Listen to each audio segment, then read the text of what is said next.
యాదాద్రి భువనగిరి జిల్లా భువనగిరి పట్టణంలో నూతనంగా ఈద్గా నిర్మాణ పనులకు రాష్ట్ర హోంమంత్రి మహబూబ్ అలీ శంకుస్థాపన చేశారు. ఈ కార్యక్రమంలో MLA Pailla Shekhar Reddy, works board రాష్ట్ర చైర్మన్ మసీ ఉల్లాఫ్ ఖాన్ తదితర ప్రజాప్రతినిధులు పాల్గొన్నారు. అనంతరం ముస్లిం సోదరులతో కలిసి దర్గాలో ప్రార్థన చేశారు.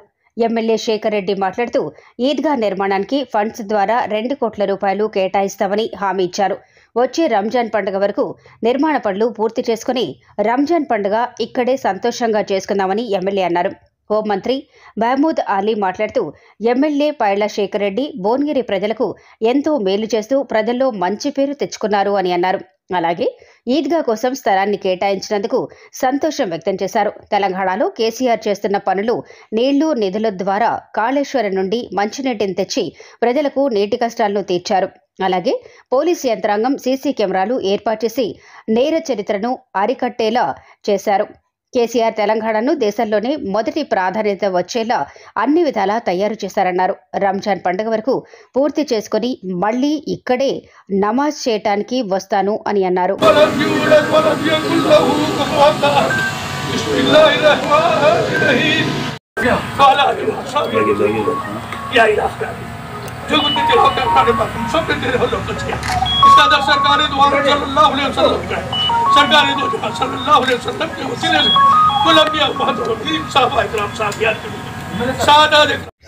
माशाल्लाह से बहुत खुशी की बात है।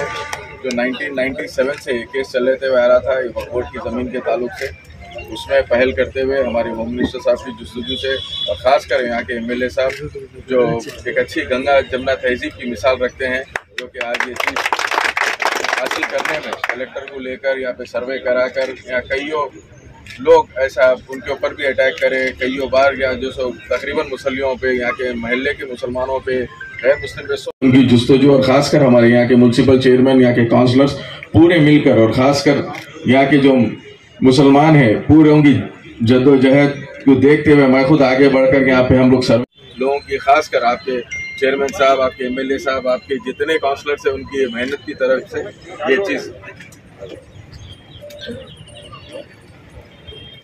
టెండర్ వేసుకుని లేదని ఈసారి తొందరగా పండుగ చేసుకుని బాగా 2 crores ఇంకా 1 crore ఎక్స్ట్రా అయినా కానీ 3 crores అయినా పెట్టాలని రెడీగా ఉన్నాం. మీరు శాంక్షన్ చూస్తాను. Thank you. మొన్న పండుగ రోజు చాలా రంజాన్ రోజు చాలా మొత్తం రోడ్డు మీదకి వచ్చేసింది.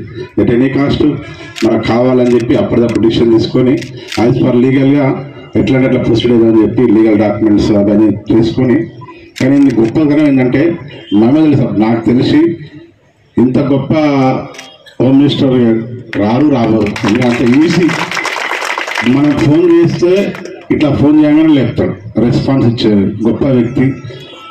అసలు అంత గొప్ప వ్యక్తి నాకు తెలిసినంత వరకు చూడలేదు. మహమూద్ అంటే సాదా సదా ఉండి ప్రతి పనికి కూడా నార్మల్గా మేము టైం ఇచ్చినాం, మళ్ళీ మనమే 4 సార్లు ఫోన్ చేయాలి. నిన్న మీటింగ్ అయిపోయిన మహమూద్ సార్ ఫోన్ చేసాం, मैं कितने बजे आ जाऊँ 3:30 तक आ जाता हूँ बोल के साहब भी फोन करें, अजीब सबको फोन करो, होम मिनिस्टर साहब को फोन करते बोल के बोले मैं साहब भी हमारा फोन करें. ऐसा होम मिनिस्टर लाइजा का और वो चेयरमैन भी कभी भी फोन करे तो भी उठाए. कितना दम 4-5 साल फोन करे, माना साहब फोन करे, अच्छा रिस्पॉन्स हो गया. हमारा चेयरमैन साहब भी कभी भी हमारा म्यूनसिपल चेयरमैन अजीब सब टीम को लेके करे, पर अच्छा काम तो हो गया. अभी हाई टेंशन भी निकाल रहे पूरा, टावर्स डाल रहे पूरा. सो इसे उधर सा घरों के ऊपर का HT लाइन्स है वो पूरा 33 kV लाइन का 11 kV लाइन का पूरा चल जा रहा है. पूरा टाउन का अंदर टावर्स దీనికి ఈద్గా నేను ఆల్రెడీ SDF ఉన్నది మెయిన్ ఇదే ఇష్యూ. SDF ఎంత 2 crores వరకు ఇస్తా అని చెప్పినాం.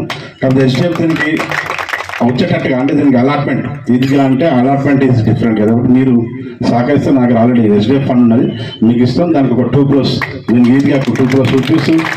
అదే ఎమ్మెల్యే SDF దీనికి సరిపోయేటట్టుగా మరి మీరు అట్లా ఎట్లుంటుందో నాకు తెలియదు. ఆల్రెడీ ఫండ్ ఉంది నా దగ్గర, దీనికి వచ్చేటట్టుగా మహమూద్ సర్వ్ చేయాలి. అలాగే ఏమన్నా వేరే ఫండ్ ఉంటే కూడా మీరు దేని నుంచైనా కానీ నా ఫండ్ శాంక్షన్ చేపిస్తాను. మీరు ఎన్నో విధాలుగా మాట్లాడారు. వాస్తవాలు తెలియకుండా ఈ వక్ఫ్ బోర్డు భూమి అని తెలియకుండా దీని వెనకాల మా ఎమ్మెల్యే గారికి ఎంత ఇబ్బంది పెట్టినా వాళ్ళు ఇంకా జరగకుండా చాలా కష్టపడి ఎవరు మీడియా పరంగా కానీ రకరకాల ఇబ్బందులు పెట్టినా ఎమ్మెల్యే గారు ఎంత తినకుండా ఆయన వంతు కృషి చేయడం మా మైనారిటీలకు మేము మరువలేని ఇది. ఇంకోటి, ఎప్పటికప్పుడు ఏమైంది పొద్దుగాల నుంచి సాయంత్రం దాకా 5-10 సార్లు ఫోన్ చేసి తెలుసుకొని మూమెంట్ ఏడైతే ఫైల్ ఆగిందో ఆడికి ఫైల్ మూమెంట్ ముందు తీసుకోవడానికి प्रयत्न घंटे पावर डाउन रहता था, इंडस्ट्रीज को 3 दिन बंद कर दिए जाते थे, जुमा हफ्ता इतवार हॉलीडेज दिए जाते थे। आज सरप्लस पावर स्टेट है तो इंडिया में तेलंगाना स्टेट है। ड्रिंकिंग वाटर का इतना बड़ा प्रॉब्लम था, पूरा प्रॉब्लम हल करने वाले सीएम सब कालेश्वर से पानी लाए, केनाल के जरिए हमें दिखे, मिशन भगीरथा के तहत घर घर पानी पहुंचाने वाले लीडर केसीआर साहब। आज हर घर में टैप है।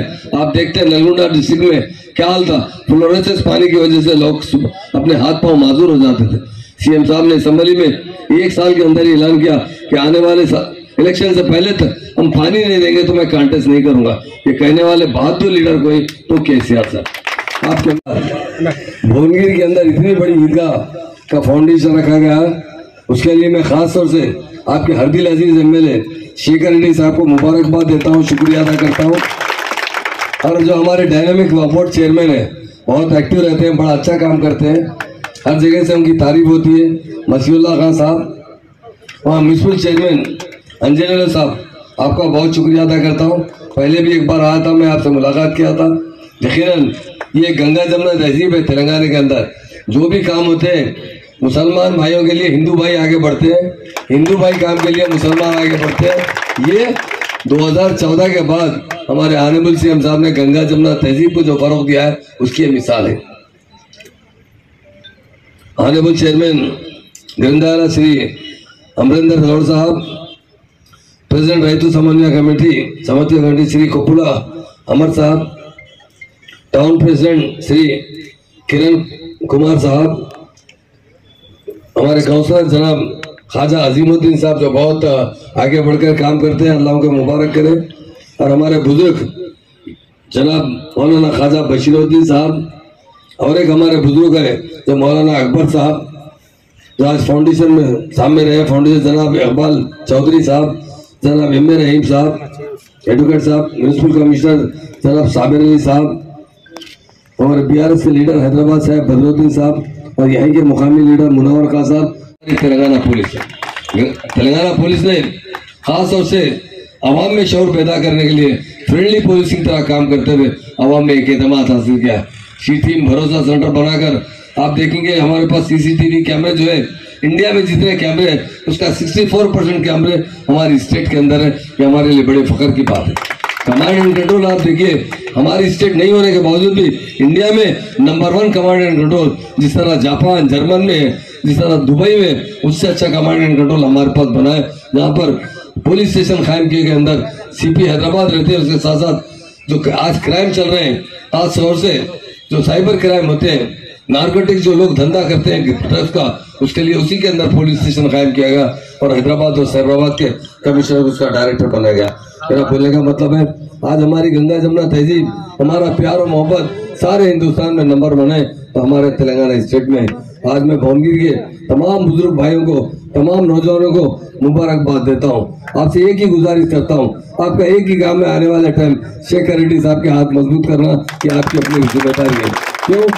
अल्लाह ताला जब जो लोग हमारे साथ देते हैं, तो मैं शेखर रेड्डी साहब से भी कहता हूँ, मुसलमान जो वायदा करते हैं, जान भी गई तो पीछे नहीं हटते, गर्दन भी कटी तो पीछे नहीं हटते, जो अपना दोस्त जिसको बनाते हैं उसके साथ पूरा ताउन करते हैं। इलेक्शन तो आते रहते हैं, और आज आप देखिए 9 साल में हम 2 बार ही आए। किसी पार्टी की बात नहीं करना चाहता हूँ, पर एक ही बात बोलना चाहता हूँ, क्या इससे पहले 48 साल कांग्रेस ने हुकूमत की, 17 साल तेलुगु देशम ने हुकूमत की, क्या दिया बताइए? कभी किए मुसलमान को डिप्टी चीफ मिनिस्टर बनाया, आपके भाई को, आपके खादिम को बनाने वाले। यकीनन ये तेलंगाना स्टेट गंगा जमुना तहजीब की स्टेट है। आज यहाँ बड़ी खुशी हुई है कि भुवनगिर टाउन के अंदर अभी मुझे बताया गया, वकील साहब ने भी बताया कि नमाज पढ़ने के लिए जगह नहीं रहती थी, लोगों को वहां से भिजा दिया जाता था कि यहाँ पर जगह नहीं है। आज इतनी बड़ी जगह जैसे शहर हैदराबाद में होती है, वैसी जगह यहाँ पर आज ईदगाह के लिए अलॉट करने पर मैं वक्फ बोर्ड चेयरमैन साहब का शुक्रिया अदा करता हूँ।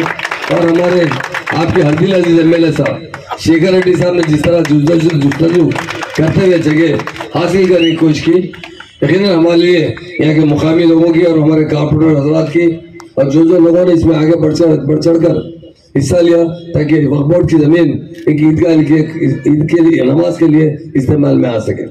तो इतनी बड़ी ज़मीन है, 3.5 एकड़ से ज़्यादा ज़मीन है ये।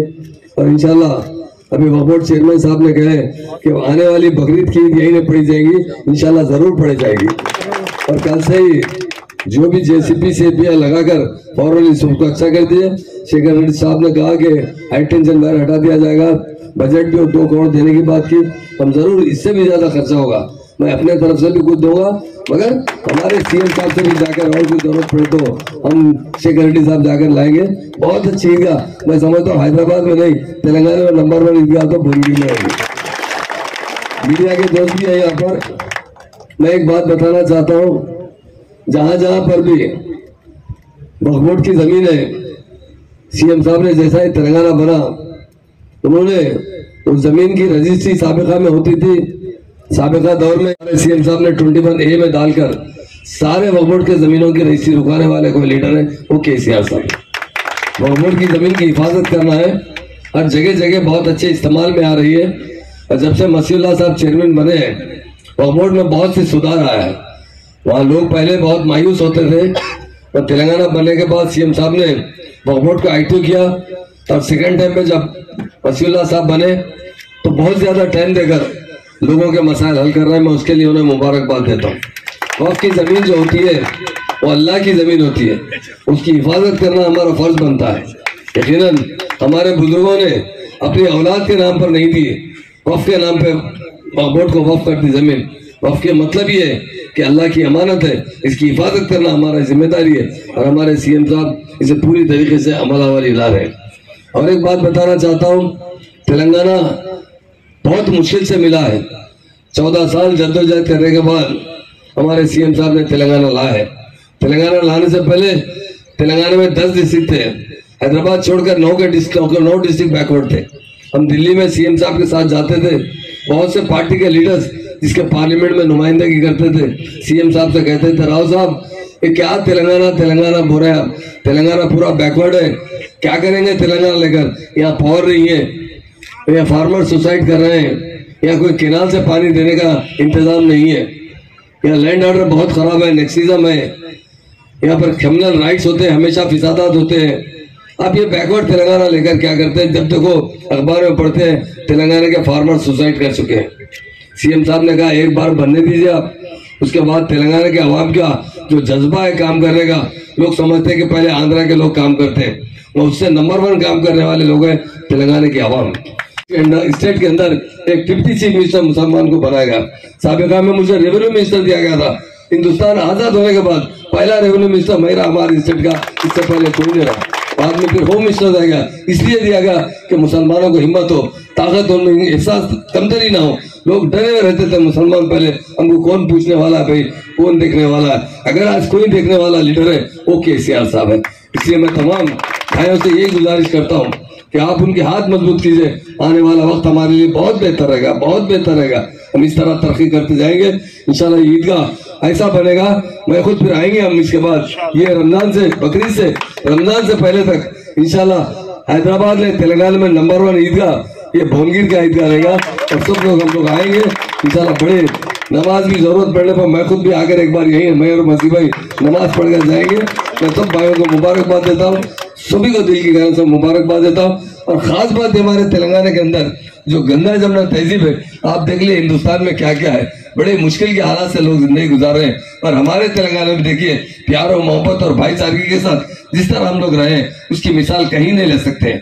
हमारे CM साहब का हम दिल की गहराई से शुक्रिया अदा करते हैं, क्योंकि पहले दिन उन्होंने जिस दिन तेलंगाना बना उस दिन एक ही बात कही, तेलंगाना में मसावत रहेगा, तेलंगाना में फिसादात नहीं रहेंगे, तेलंगाना में हिंदू मुस्लिम भाई मिलजुल कर जिंदगी गुजारेंगे, एक दूसरे तरक्की में एक दूसरे बराबर ताउन करते रहेंगे।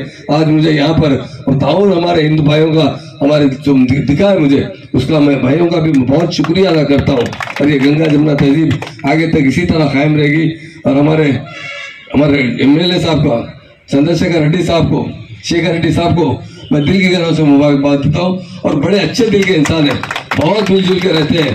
जब भी हमारे CM साहब भी बहुत तारीफ करते रहते हैं कभी बताते रहते हैं एमएलए में, अरे शेखर साहब जो है बहुत प्यार से रहते हैं, खुद अपना खर्चा करके काम करने की कोशिश करते हैं। ये उनकी खास क्वालिटी है कि मैं नहीं कह रहा हूँ, सीएम साहब बोले तो मेरे सामने बात दोहराओ कि कई एमएलए से हमारे, और शेखर रेड्डी साहब ऐसा है, कोई काम करवा तो बजट का इंतजार नहीं करते, काम शुरू करवा देते ताकि आपको हर तकलीफ से महफूज कर सके। उसके लिए मैं मीडिया भाइयों का और तमाम हमारे बुजुर्गों भाई जो आए सबका फर्दन शुक्रिया अदा करता हूँ और एक बार दिल की गहराई से ये ईदगाह की मुबारकबाद देता हूँ। Thank you.